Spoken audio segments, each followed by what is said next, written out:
তো বন্ধুরা, welcome to my mini blog. আমি দেবস্মিতা। অনেক দিন ধরে ভাবছি যে একটা মিনি ব্লগ চ্যানেল স্টার্ট করব, তো আজ ফাইনালি করেই ফেললাম। আশা করি তোমরা সবাই আমার পাশে থাকবে। তো আজ সকাল থেকে উঠেই দেখছি ওয়েদারটা খুব সুন্দর, তোমরা দেখতেই পেলে কত সুন্দর ওয়েদারটা। তো আমি একটু হাঁটতে বেরিয়ে গেছিলাম, চারিপাশটা খুব সুন্দর দেখাচ্ছিল আজকে। তো তোমরাও জানাবে যে তোমাদের মেঘলা ওয়েদার কেমন লাগে। ঠিক আছে বন্ধুরা? তো আমি হাঁটাহাঁটি করার পরে বাড়িতে ফিরে এলাম, ব্রাশও করে নিলাম বাড়িতে ফিরে এসে। তারপর আমি আমার ব্রেকফাস্ট নিত্যদিনের মতো করে ফেললাম।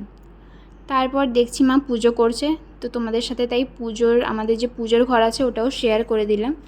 তো মা এই সব ভোগ লাগিয়েছিল আজকে ঠাকুরকে। তারপর আমি আমার লাঞ্চ করলাম স্নান করে আসার পরে। তো দেখতেই পাচ্ছ যে আজকে লাঞ্চে এইসব ছিল।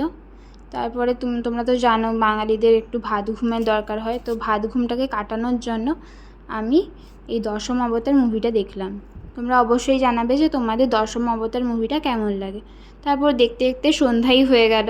সন্ধে হওয়ার পরে আমার মনটা একটু চা চা করছিল, তাই চা বানাতে লেগে পড়লাম।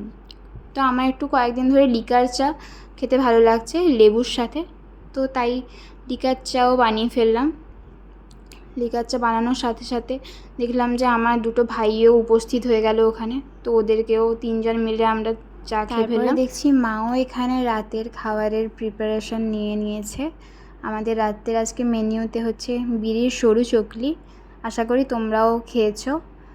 আমাদের বাড়িতে এটা হয় সাধারণত, মাঝে মাঝেই হতে থাকে।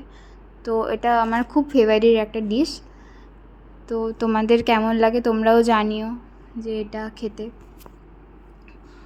তো আজকের মতো এইটুকুই।